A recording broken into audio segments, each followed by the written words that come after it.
हिमाचल प्रदेश के उपचुनाव में भाजपा की हार के बाद मुख्यमंत्री जयराम ठाकुर के नेतृत्व पर सवाल उठने लगे हैं। सूत्रों के मुताबिक उत्तराखंड और कर्नाटक की तर्ज पर पहाड़ी राज्य हिमाचल प्रदेश में भी सीएम और मंत्रिमंडल का चेहरा बदलने को लेकर पार्टी हाईकमान कोई बड़ा फैसला लेने की तैयारी में दिख रही है। खुद पार्टी के राष्ट्रीय अध्यक्ष जेपी नड्डा अभी राज्य के दौरे पर हैं। नड्डा का ये गृह प्रदेश भी है। ऐसे में पार्टी कार्यकर्ताओं में फिर से ऊर्जा भरने के लिए आगामी विधानसभा चुनाव से पहले कोई बड़ा फैसला किया जा सकता है। हिमाचल प्रदेश में भाजपा की इस हार के बाद कुछ मंत्रियों के बदले जाने की चर्चा जोरों पर है। प्रदेश मंत्रिमंडल में नए चेहरों को लाने पर इस बैठक में विचार किया जा सकता है। खासकर उन मंत्रियों पर गाज गिर सकती है जो अपने क्षेत्रों में ही भाजपा को लीड दिलाने में नाकाम रहे। वहीं चुनाव क्षेत्र के प्रभारी मंत्रियों की स्थिति भी सहज नहीं है। उनकी कुर्सी पर भी खतरा मंडरा रहा है। इसके अलावा पार्टी संगठन में भी ऊपर से नीचे तक बदलाव का फैसला हो सकता है।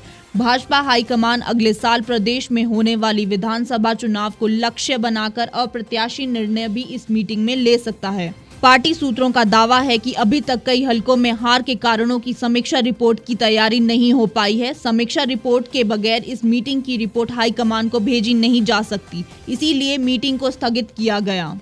भाजपा हिमाचल प्रदेश में उपचुनाव में 4 सीटें हार गई। मंडी में लोकसभा सीट के अलावा भाजपा की अर्की, फतेहपुर और जुब्बल कोटखाई में भी विधानसभा सीटों पर हार हुई। हार की देशव्यापी चर्चा हुई क्योंकि हिमाचल प्रदेश भाजपा के राष्ट्रीय अध्यक्ष जगत प्रकाश नड्डा का गृह राज्य है। इस हार पर कड़ा संज्ञान लिया जा रहा है। आने वाले दिनों में सरकार और संगठन के कई चेहरों पर गाज गिर सकती है। इससे ऐसे कई चेहरे परेशानी में हैं। हाल ही में हुए उपचुनाव में पार्टी बुरी तरह से हारी है। इसके बाद पार्टी के बड़े नेता चंडीगढ़ हिमाचल भवन में सोमवार को मंथन करने वाले थे। यहाँ इस बात से इनकार नहीं किया जा सकता है कि पार्टी के भीतर गुटबंदी भी सरकार के लिए सिरदर्द है। ऐसे में जयराम सरकार के किस मंत्री पर गाज गिरेगी या फिर मुख्यमंत्री को खामियाजा भुगतना होगा, यह भी साफ होने वाला है।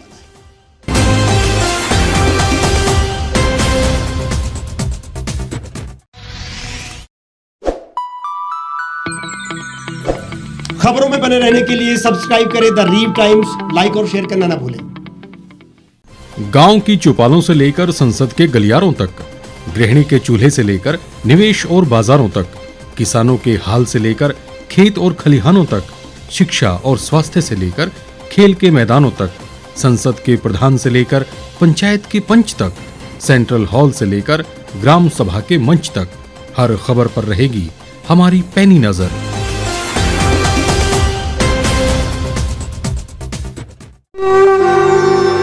भारतवर्ष, जिसे आप दशकों से सुनते आए हैं कि सोने की चिड़िया थी। इसके पंख पहले मुगलों ने कुतरे, फिर अंग्रेजों ने, और आज राजनीतिक प्राणी कोई कोर कसर नहीं छोड़ रहे। आज भी लगभग 25 करोड़ लोग रात को भूखे सोते हैं। करीब 2 करोड़ लोगों के पास घर नहीं है। भ्रष्टाचार में हमारा 176 देशों में 80 नंबर आता है। औसतन 100 महिलाओं के साथ हर दिन ज्यादतियां होती है और ना जाने क्या क्या। देश की संसद से कुछ ही दूरी पर चादर लपेटे सैकड़ों लोग सुबह नील गगन के नीचे सोए हुए मिलते हैं। क्या आप एक ऐसे भारत की परिकल्पना नहीं करना चाहेंगे जहां कुछ ऐसा किया जाए कि 1 वर्ष के भीतर देश में कोई भिखारी या लाचार भी आश्रयहीन न रहे? लोगों को सभी सरकारी सेवाएं घर द्वार पर ही प्रदान की जाएं ताकि दफ्तर या कर्मचारी के चक्कर ना काटने पड़े। भ्रष्टाचार जड़ से समाप्त हो जाएगा। सेवा प्रदाताओं की पब्लिक रेटिंग यानी जनाकलन और तकनीक द्वारा अपराधों का शून्यकरण किया जाए। स्वास्थ्य और आधारभूत शिक्षा सभी के लिए समान गुणवत्ता के साथ निःशुल्क प्राप्त हो, और भी बहुत कुछ। यदि आप इस पवित्र राष्ट्र निर्माण यज्ञ का हिस्सा बनना चाहते हैं तो आज ही राष्ट्रीय लोक नीति पार्टी से जुड़ें। अब देश राजनीति से नहीं, लोक नीति से चलेगा। विजिट करें वेबसाइट raष्ट्रीयलोकनीति.org।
एक छत के नीचे सुविधाओं का अब उठाएं लाभ।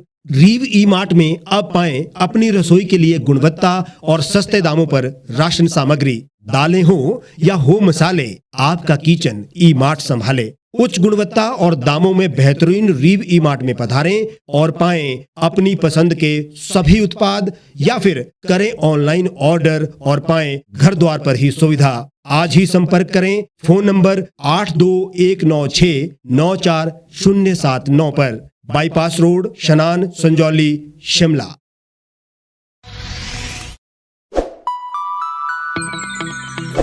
लेटेस्ट खबरों के लिए आप यूं ही देखते रहिए द रीव टाइम्स। लाइक, शेयर और सब्सक्राइब करना ना भूलें।